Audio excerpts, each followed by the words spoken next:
ಆತ್ಮೀಯ ವರಗಳಲ್ಲಿ ನಮಗೆ ಪಾಲನ್ನು ಅನುಗ್ರಹಿಸುವ ನಮ್ಮ ಕರ್ತನಾದ ಯೇಸು ಕ್ರಿಸ್ತನ ಅತ್ಯಧಿಕವಾದ ಕೃಪೆಯೂ ಸಮಾಧಾನವು ತಮಗೂ ತಮ್ಮ ಕುಟುಂಬದ ಪ್ರಿಯರೆಲ್ಲರಿಗೂ ಹೆಚ್ಚೆಚ್ಚಾಗಿ ಉಂಟಾಗಲಿ.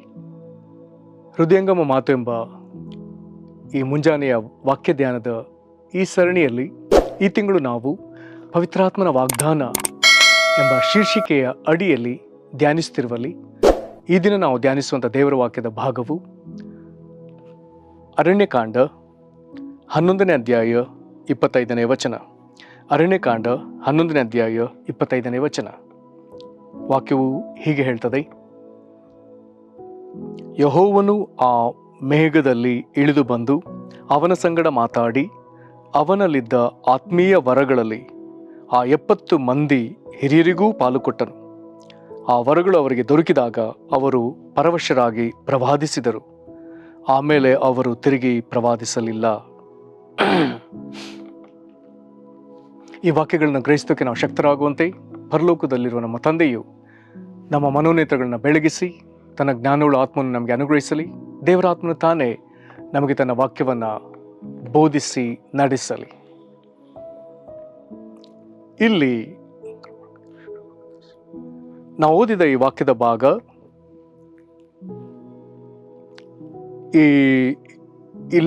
ಇದರ ಹಿಂದೆ ಮುಂದೆ ನಾವು ಧ್ಯಾನಿಸುವಾಗ ಅಥವಾ ಗ್ರಹಿಸುವಾಗ ಈ ಅಧ್ಯಾಯವು ನಮಗೆ ಬೇರೆ ರೀತಿಯಾಗಿಯೇ ಕಾಣ್ತದೆ. ಬೇರೆ ರೀತಿಯಾಗಿ ಎಂಬುದಾಗಿ ಕೇಳಿದರೆ, ಇದರ ಆರಂಭದಲ್ಲಿಯೇ ದೇವರ ಕೋಪಕ್ಕೆ ಅನೇಕರು ಸತ್ತು ಹೋಗ್ತಾರೆ. ದೇವರ ಕೋಪದ ನಿಮಿತ್ತ ಪಾಳ್ಯದ ಕಡೆ ಭಾಗದಲ್ಲಿ ಬೆಂಕಿ ಹತ್ತಿ ಉರಿತದಲ್ಲಿ ಅನೇಕರು ಸಾಯ್ತಾರೆ. ನಂತರದಲ್ಲಿ ಜನರು ಆರಂಭದಲ್ಲಿಯೂ ಗುಣಗಿದ್ದನ್ನು ಒತ್ತವೆ. ಈ ಘಟನೆ ನಂತರವೂ ತಿರುಗಿ ಮತ್ತೆ ಗುಣಗಾಡ್ತಾರೆ. ದೇವರು ಅನುದಿನ ಒದಗಿಸಿದ ಮನ್ನದ ವಿಷಯದಲ್ಲಿ ಅವರು ಗುಣಗಾಡ್ತಾರೆ. ಐಗುಪ್ತ ದೇಶದಲ್ಲಿ ಅವರು ತಿನ್ನುತ್ತಿದ್ದ ಆಹಾರ ಪದಾರ್ಥಗಳನ್ನ ಅದನ್ನು ಜ್ಞಾಪಿಸಿಕೊಂಡು ದೇವರು ಅನುದಿನ ಒದಗಿಸ್ತಿರುವಂಥ ಆಹಾರವನ್ನು ನೀರಸ ಎಂಬುದಾಗಿ ಹೇಳ್ತಾರೆ. ಈಗಲೂ ಅಂತ ಪರಿಸ್ಥಿತಿ ಇದೆ. ಅನುದಿನ ಈಗ ಪ್ರತಿದಿನ ನಮಗೆ ಮನ್ನಾ ದೇವರ ವಾಕ್ಯ, ಪ್ರತಿ ದಿವಸ ದೇವರ ವಾಕ್ಯ ಕೇಳಿಸ್ಕೊಳ್ಳೋದ್ರಲ್ಲಿ ನಮ್ಮಲ್ಲಿ ಅನೇಕರು ನಾವು ಇದು ನೀರಸವಾದ ಮಾತು, ಆಸಕ್ತಿಕರವಲ್ಲ, ಹಾಗಾಗಿ ಈ ಲೋಕದ ಸಂಗತಿಗಳಿಗೆ ಮಹತ್ವ ಕೊಟ್ಟು ದೇವರ ವಾಕ್ಯಕ್ಕೆ ನಾವು ಮಹತ್ವ ಕೊಡದೆ ಒಂದು ವೇಳೆ ಈ ವಿಧದಲ್ಲಿ ದೇವರ ಕೋಪಕ್ಕೆ ಗುರಿಯಾಗಲಿಕ್ಕೂ ಸಾಧ್ಯತೆ ಇದೆ. ನಂತರದಲ್ಲಿ ಇಸ್ರೇಲ್ರಲ್ಲಿ ಅನೇಕರು ಕುಟುಂಬವಾಗಿ ತಮ್ಮ ಬೇರೆ ಬಾಗಿಲುಗಳಲ್ಲಿ ನಿಂತು ಅವರಿಗೆ ಅವರು ಅಪೇಕ್ಷಿಸಿದ ಆಹಾರ ಸಿಗಲಿಲ್ಲ ಅನ್ನೋದಕ್ಕಾಗಿ ಜವರಾಗಿ ಗೋಳಾಡ್ತಾರೆ. ಆಗ ಮೋಶೆ ಅದನ್ನು ಕೇಳಿ ಕೋಪಗೊಳ್ತಾನೆ ಮತ್ತು ಬೇಸರಗೊಳ್ತಾನೆ. ನಂತರ ದೇವರ ಬಳಿಗೆ ಹೋಗಿ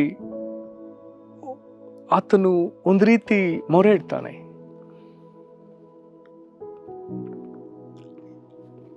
ಆಗ ಆ ಕೋಪದಿಂದಲೂ ಬೇಸರಿಕೆಯಿಂದಲೂ ಮಾಡಿದ ಪ್ರಾರ್ಥನೆ ಅದಾಗಿದೆ. ಆಗ ದೇವರು ಕನಿಕರಿಸಿ ಆತನಿಗೆ ಹೇಳ್ತಾನೆ, ನೀನು ಯಾರನ್ನ ಹಿರಿಯರಿಂದ ಅಧಿಪತಿಗಳೆಂದು ತಿಳ್ಕೊಂಡಿದೆಯೋ ಅವರಲ್ಲಿ 70 ಮಂದಿನ ನೀನು ಕರೆಸಿ ಡೇರೆ ಬಳಿ ನಿಲ್ಲಿಸ್ಕೋ, ದೇವದರ್ಶನ ಗುಡಾರದ ಬಾಗಿಲಿಗೆ ಕರೆತಂದು ಅಲ್ಲಿ ನಿಲ್ಲಿಸ್ಕೋ. ಅಲ್ಲಿ ನಾನು ಇಳಿದು ಬಂದು ನಿನ್ನ ಸಂಗಡ ಮಾತನಾಡ್ತೇನೆ. 17ನೇ ವಚನ ಓದ್ತಿದ್ದೇನೆ. ಮಾತನಾಡುವೆನು, ಅದಲ್ಲದೆ ನಾನು ನಿನಗೆ ಅನುಗ್ರಹಿಸಿರುವ ಆತ್ಮೀಯ ವರಗಳಲ್ಲಿ ಕೆಲವನ್ನು ಅವರಿಗೂ ಪಾಲು ಕೊಡುವೆನು. ಆಗ ನಿನ್ನೊಬ್ಬನೇ ಈ ಜನರ ಭಾರವನ್ನು ವಹಿಸಬೇಕಾಗಿರುವುದಿಲ್ಲ, ನಿನ್ನ ಜೊತೆಯಲ್ಲಿ ಇವರೂ ವಹಿಸುವರು. ಹಾಗಾದರೆ ಈ ಜನರ ಕುರಿತಾದ ಜವಾಬ್ದಾರಿಗಳನ್ನು ದೇವರು ಇತರ 70 ಮಂದಿಗೆ, ಅವರಲ್ಲಿ ಹಿರಿಯರು ಅಧಿಪತಿಗಳೆಂಬುದಾಗಿ ಹೇಳಿಸಿಕೊಳ್ಳುವ ಇತರ 70 ಮಂದಿಗೆ ದೇವರೀಗ ಅದನ್ನು ಒದಗಿಸ್ತಾನೆ. ಜವಾಬ್ದಾರಿನ ಹಂಚುವ ಕೆಲಸದಲ್ಲಿ ಖಾಲಿ ಜವಾಬ್ದಾರಿ ದೇವರು ಕೊಡ್ತಾ ಇಲ್ಲ.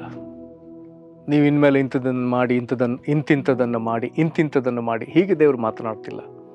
ಅವ್ರಿಗೆ ಜವಾಬ್ದಾರಿ ಕೊಡುವ ಆ ಸಂದರ್ಭದಲ್ಲಿ ದೇವರು ಹೀಗೆ ಹೇಳ್ತಿದ್ದಾನೆ, ದೇವರು ಮೋಶೆಗೆ ಕೊಟ್ಟ ಆತ್ಮೀಯ ವರಗಳಲ್ಲಿ ಕೆಲವನ್ನ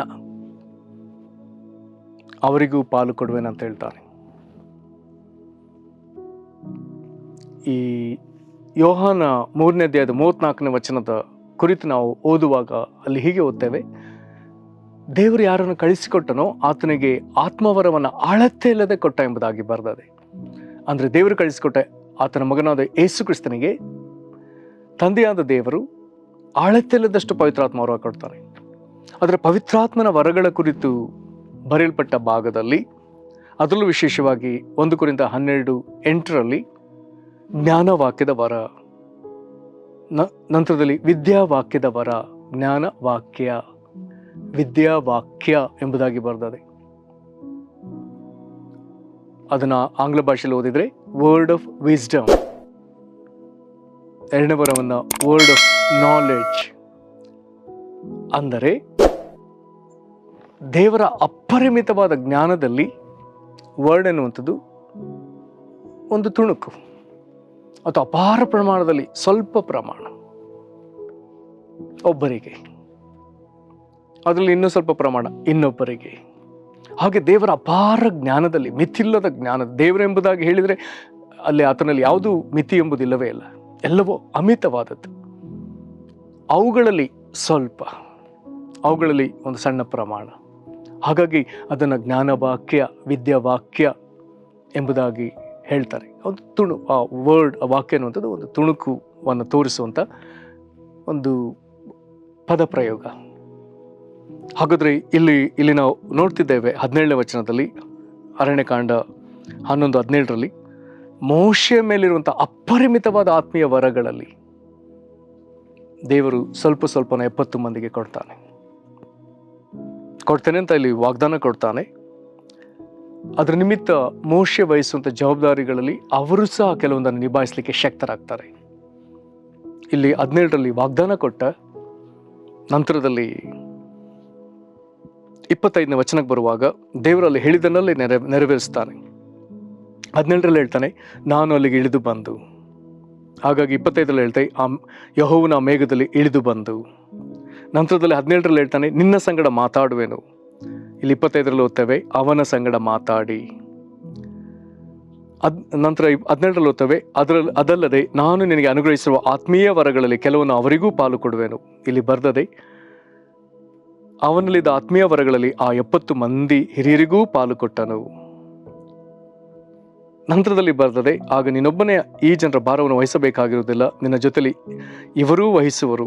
ಈ ಭಾಗದಲ್ಲಿ ಇಲ್ಲಿ ಹೀಗೆ ಬರೀತಾನೆ, ಆ ವರಗಳು ಅವರಿಗೆ ದೊರಕಿದಾಗ ಅವರು ಪರವಶರಾಗಿ ಪ್ರವಾದಿಸಿದರು, ಆಮೇಲೆ ಅವರು ತಿರುಗಿ ಪ್ರವಾದಿಸಲಿಲ್ಲ. 17 ದೇವರು ಯಾವ ಮಾತು ಕೊಟ್ಟನೋ ಅದನ್ನು 25ನೇ ವಚನದಲ್ಲಿ ದೇವರು ಹಾಗೇ ಚಾಚು ತಪ್ಪದೆ ನಡೆಸ್ತಾನೆ. ಹಾಗಾದರೆ ಅವರವರಿಗೆ ಕೊಡಲ್ಪಟ್ಟ ಆತ್ಮೀಯ ವರಗಳು, ಮೋಶೆಯಲ್ಲಿದ್ದ ಅಪಾರ ಪ್ರಮಾಣದ ಆತ್ಮೀಯ ವರಗಳಲ್ಲಿ ಅವರವರಿಗೆ ಹೇಗೆ ಸಿಕ್ಕಿತೋ ಅವರು ಹಾಗಾಗಿ ವರ್ತಿಸಿದ್ದಾರೆ. ಒಬ್ಬ ಪ್ರಸಿದ್ಧ ಫುಟ್ಬಾಲ್ ಆಟಗಾರನ ಜೀವಿತಕ್ಕೆ ಸಂಬಂಧಪಟ್ಟ ಹಾಗೆ ಒಂದು ಘಟನೆಯನ್ನ ಕೆಲವರು ಹೇಳುವುದುಂಟು. ಒಬ್ಬ ಪ್ರಸಿದ್ಧ ಫುಟ್ಬಾಲ್ ಆಟಗಾರ ಬೇರೊಂದು ದೇಶದಲ್ಲಿ, ಆತನು ಪ್ರತಿ ದಿವಸ ತನ್ನ ಆಟದ ಅಭ್ಯಾಸ, ಫುಟ್ಬಾಲ್ ಆಟದ ಅಭ್ಯಾಸದಲ್ಲಿ ತೊಡಗಿ ಆತನು ಕ್ರೀಡಾಂಗಣದಲ್ಲಿ ಆಡುವಾಗ ಅವನೊಂದಿಗೆ ಆಡುವ ಅನೇಕ ಅವನ ಸಹಚರರು ಅಥವಾ ಸಹ ಕ್ರೀಡಾಪಟುಗಳು, ಇದನ್ನು ನೋಡ್ಲಿಕ್ಕೆ ಅನೇಕ ಜನ ಬರ್ತಾರೆ. ಅದರಲ್ಲಿ ಹಾಗೆ ಆಸಕ್ತರಾಗಿ ಬರೋರಲ್ಲಿ ಒಬ್ಬ ಪುಟ್ಟ ಪೋರ, ಚಿಕ್ಕ ಹುಡುಗ, ಅವನು ಬರ್ತಾರೆ.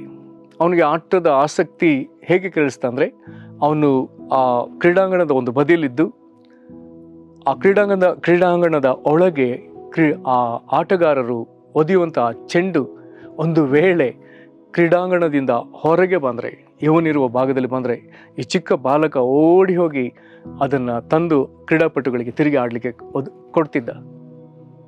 ಈ ಕ್ರೀಡಾಪಟುಗಳು ಪ್ರತಿದಿನ ಅಭ್ಯಾಸ ಮಾಡ್ತಿದ್ರು, ಫುಟ್ಬಾಲ್ ಆಟಗಾರರು.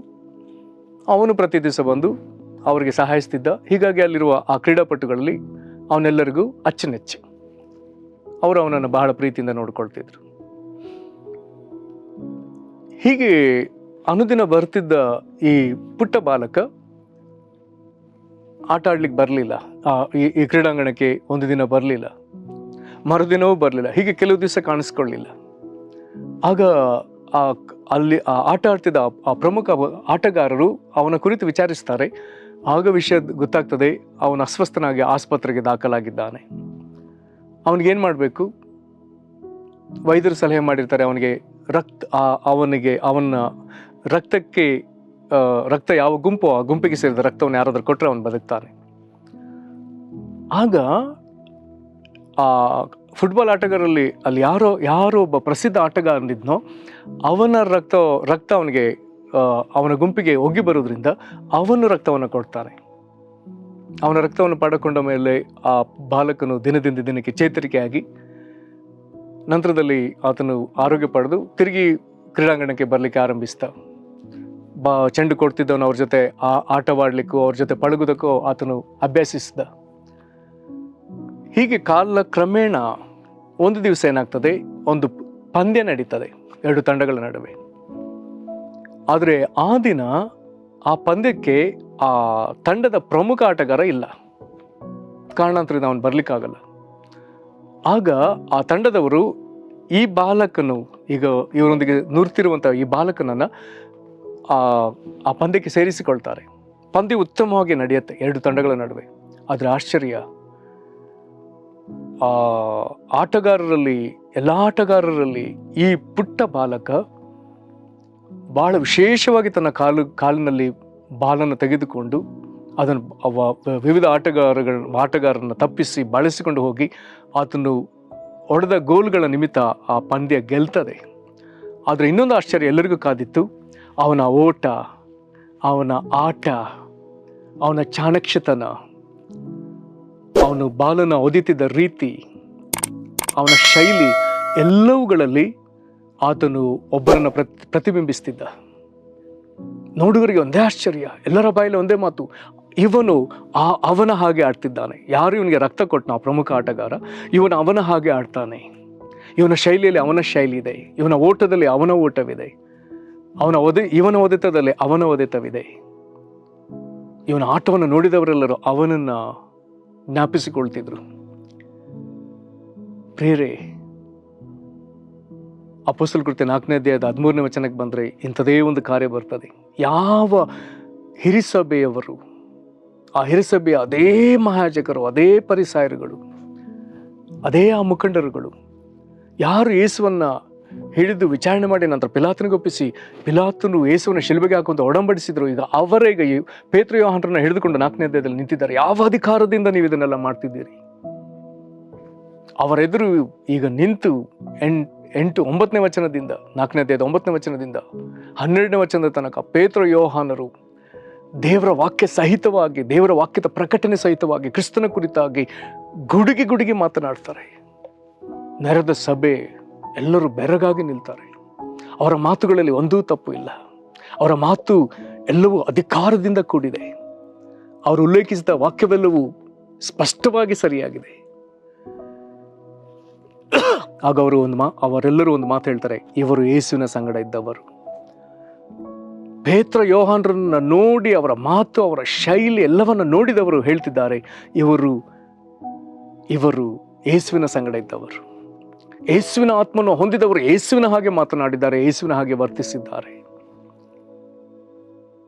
ಆ ಫುಟ್ಬಾಲ್ ಪ್ರಮುಖ ಕ್ರೀಡಾಪಟುವಿನ ರಕ್ತ ತೆಗೆದುಕೊಂಡವನ ಅವನ ಹಾಗೆ ಆತನು ಆಟ ಆಡಿದ್ದಾನೆ. ಅವನ ಚಾಣಕ್ಷತನಗಳನ್ನ ಇವನು ತೋರಿಸಿದ್ದಾನೆ. ಮೋಶೆ ಮೇಲಿದ್ದ ಆತ್ಮೀಯ ವರಗಳನ್ನು ಪಡೆಕೊಂಡ 70 ಮಂದಿಯು ಹಾಗೆಯೇ ನಡೆದಿರಬೇಕು. ಕೆಲವು ಕಾರ್ಯಗಳಲ್ಲಿ ಮೋಶೆ ಹಾಗೆಯೇ ಮಾತನಾಡಿರಬೇಕು, ಕೆಲವು ಕಾರ್ಯಗಳನ್ನ ಮೋಶೆ ಮಾಡಿದ ಹಾಗೆಯೇ ಮಾಡಿರಬೇಕು. ಕರ್ತನಲ್ಲಿ ಪ್ರೀತಿಯುಳ್ಳ ದೈವಜನರೇ, ಈಗ ಸಮಯ ನಾವು ಯೇಸುವಿನಲ್ಲಿದ್ದ ಆತ್ಮವನ್ನು ಹೊಂದಿ ಯೇಸುವಿನ ಹಾಗೆ ಈ ಲೋಕದಲ್ಲಿ ವರ್ತಿಸಿ ಯೇಸುವನ್ನು ತೋರಿಸಬೇಕಾದ ಕಾಲ ಸಂದರ್ಭವಿದು. ಆತನ ಮಾತುಗಳನ್ನು ಮಾತನಾಡಬೇಕಾದ ಕಾಲವಿದು. ಆತ ನಡೆಸಿದ ಕ್ರಿಯೆಗಳನ್ನು ಮಾಡಬೇಕಾದ ಸಮಯವಿದು, ಸಂದರ್ಭವಿದು. ಯೇಸು ಆತನು ಮಾಡಿದ ಕಾರ್ಯಗಳನ್ನ ನಾವು ಮಾಡಬೇಕಿಂತಲೂ ಆತನಿಗಿಂತಲೂ ಹೆಚ್ಚಿನದನ್ನು ಮಾಡಬೇಕೆಂಬುದಾಗಿ ತಾನೇ ಬಯಸಿದ್ದಾನಲ್ಲ. ಹಾಗಾಗಿ ತಂದೆ ವಾಗ್ದಾನ ಮಾಡಿದ್ದಾನ, ಈತನು ನಮ್ಮ ಮೇಲೆ ಸುರಿಸುವುದನ್ನು ನಾವು ಹೊಂದುವ ತನಕ ನಾವು ಕಾದು ಇರಬೇಕೆಂಬುದಾಗಿ ಆತ ನಮಗೆ ಅಪ್ಪಣೆ ಕೊಟ್ಟಿದ್ದಾನಲ್ಲ. ಮೋಶೆಯೊಂದಿಗೆ ಇದ್ದು ಮೋಶೆಗಿದ್ದ ಜವಾಬ್ದಾರಿಗಳನ್ನ ನಿಭಾಯಿಸಬೇಕೆಂಬುದಾಗಿ ಹಳೆ ಒಡಂಬಡಿಕೆಯಲ್ಲಿ ಬಯಸಿದ್ದಾದರೆ, ಈಗ ಹೊಸ ಒಡಂಬಡಿಕೆಯಲ್ಲಿ ಯೇಸುವಿನೊಂದಿಗೆ ನಾವಿದ್ದು ಯೇಸು ಮಾಡಿದ ಕಾರ್ಯಗಳನ್ನ ನಾವು ಮಾಡಬೇಕೆಂಬುದಾಗಿ ದೇವರಿಂದ ಅನೇಕರನ್ನು ಅಪೇಕ್ಷಿಸ್ತಿದ್ದಾನೆ. ಅಬ್ರಾಹ್ಮ್, ಇಸಾಕ್, ಯಾಕೋಬರಿಗೆ ಆತನ ಮಾತು ಕೊಟ್ಟಂತೆ ಆಕಾಶದ ನಕ್ಷತ್ರದಷ್ಟು, ಸಮುದ್ರದ ಉಸುಬಿನಷ್ಟು ಅರಸುತನವನ್ನ, ಯಾಜಕತನವನ್ನ ಮಾಡತಕ್ಕವರು ಆತನಿಗೆ ಎಣಿಕೆಯಿಲ್ಲದಷ್ಟು ಜನ ಬೇಕೆಂಬುದಾಗಿ ಆತನು ಬಯಸಿದ್ದಾನೆ. ಹಂಬಲಿಸಿ ಬರುವುದಾದರೆ ನಿನಗೂ ಆತನು ತನ್ನ ಆತ್ಮನಲ್ಲಿ ಪಾಲನ್ನು ಇರಿಸಿದ್ದಾನೆ. ನಾವು ಅಪೇಕ್ಷೆಯಿಂದ ನಾವು ಇದನ್ನು ಕೇಳೋಣ. ಈ ಲೋಕದ ಜನರಿಗೆ ದೇವರ ನ್ಯಾಯ ದೊರಕುವಂತೆ, ಸೈತಾನದ ಬಾಧೆಪಟ್ಟ ಜನರಿಗೆ ಯೇಸುಕ್ರಿಸ್ತನ ಹೆಸರಲ್ಲಿ ಬಿಡುಗಡೆ ಸಿಕ್ಕುವಂತೆ ನಮ್ಮನ್ನು ಒಪ್ಪಿಸಿಕೊಳ್ಳೋಣ, ಪ್ರಾರ್ಥನೆ ಮಾಡೋಣ. ಮಹಾಕೃಪೆಯ ಪರಲೋಕ ತಂದೆಯೇ, ಆತ್ಮೀಯ ವರದಲ್ಲಿ ಪಾಲು ಕೊಡುವ ದೇವರೇ, ಮೌಶಲ್ಯದ ಆತ್ಮೀಯ ವರವನ್ನು 70 ಮಂದಿ ಮೇಲೆ ಸುರಿಸಿದ ದೇವರೇ, ನಿನ್ನನ್ನು ಸ್ತುತಿಸಿ ಆರಾಧಿಸ್ತೇವೆ. ಯೇಸುಕ್ರಿಸ್ತನಲ್ಲಿದ್ದ ಆತ್ಮೀಯ ವರಗಳನ್ನು, ಪವಿತ್ರಾತ್ಮನ ವರಗಳನ್ನು ಅಪೊಸ್ತಲರ ಮೇಲೂ ಶಿಷ್ಯರ ಮೇಲೂ ಕಾಲದಿಂದ ಕಾಲಕ್ಕೆ ಅದನ್ನು ಅಪೇಕ್ಷಿಸಿದವರೆಲ್ಲರ ಮೇಲೂ ಈಗಲೂ ಸುರಿಸ್ತಿರುವಂಥ ದೇವರೇ, ಈ ದಿನಗಳಲ್ಲಿ ಕರ್ತನೆ, ನಾವು ನಿನಗಾಗಿ ಎದ್ದು ಮಾಡಬೇಕಾದ ಕಾರ್ಯಗಳಿಗಾಗಿ ತಿರುಗಿ ನಮ್ಮನ್ನು ಒಪ್ಪಿಸ್ತೇವೆ. ಕರ್ತನೆ, ಸೈತಾನದಿಂದ ಬಾಧಿಸಲ್ಪಡ್ತಿರುವವರನ್ನ ಗುಣಪಡಿಸ್ತಾ ಸಂಚರಿಸ್ತಾ ಇಸುವೆ. ಈ ದಿನಗಳಲ್ಲಿ ಸೈತಾನದಿಂದ ಬಾಧಿಸಲ್ಪಟ್ಟ ಜನರಿಗೆ ಬಿಡುಗಡೆ ಆಗುವಂತೆ ನಾವು ತವಕಿಸೋದಕ್ಕೂ, ನಾವು ಮಾತನಾಡೋದಕ್ಕೂ, ನಾವು ನೀನು ಮಾಡಿದ ಕಾರ್ಯಗಳನ್ನ ಮಾಡುವುದಕ್ಕೆ ದೇವರೇ ನಮ್ಮನ್ನು ಈ ದಿನದಿಂದ ಮೊದಲುಗೊಂಡು ನಮ್ಮನ್ನು ತಿರುಗಿ ಬಲಪಡಿಸು. ನಾವೆಲ್ಲಿ ಅದನ್ನು ಕಳಕೊಂಡಿದ್ದೇವೋ ತಿರುಗಿ ನಮ್ಮನ್ನು ಪುನಃಸ್ಥಾಪಿಸು. ಎಲ್ಲಿ ಪಡಕೊಂಡಿಲ್ವೋ ತಿರುಗಿ ನಾವು ದೇವರೇ ಪಡಕೊಳ್ಳದಿರುವ ನಾವು ಅದನ್ನು ಪಡಕೊಳ್ಳುವಂತೆ ಮಾಡು. ಇದನ್ನು ಕೇಳುತ್ತಾ ಅಪೇಕ್ಷೆ ಪಡ್ತಿರುವಂತೆ ಮಕ್ಕಳ ಮೇಲೆ ಕರ್ತನೆ ತಪ್ಪದೆ ಪವಿತ್ರಾತ್ಮನ ವರಗಳನ್ನ ಅನುಗ್ರಹಿಸು. ಮಿತಿಲ್ಲದ ದೇವರೇ, ನಮ್ಮ ನಂಬಿಕೆ ಅಥವಾ ನಮ್ಮ ಸಾಮರ್ಥ್ಯಕ್ಕೆ ಅನುಸಾರವಾಗಿ ನಮಗೆ ಹಂಚಿಕೊಡುವ ದೇವರೇ, ನಮಗೂ ಅನುಗ್ರಹಿಸು. ದೇವರು, ನೀನು ಕೊಟ್ಟ ವರಗಳಿಂದ ನಾವು ನಿನ್ನನ್ನು ಮಹಿಮೆಪಡಿಸೋದಕ್ಕೆ ನಮಗೆ ತಿರುಗಿ ಅವಕಾಶವನ್ನು ಅನುಗ್ರಹಿಸು. ನಾವು ನಿನ್ನ ಕರಗಳಿಗೆ ಒಪ್ಪಿಸಿಕೊಡುತ್ತೇವೆ. ನಿನಗೆ ಮಹಿಮೆ ಆಗಲಿ. ಯೇಸು ಕ್ರಿಸ್ತನ ಹೆಸರಿನಲ್ಲಿ ಬೇಡಿದ್ದೇವೆ ನಮ್ಮ ತಂದೆಯೇ, ಆಮೇನ್. ಕರ್ತನು ನಿಮ್ಮನ್ನು ಆಶೀರ್ವದಿಸಲಿ. ವಂದನೆಗಳು.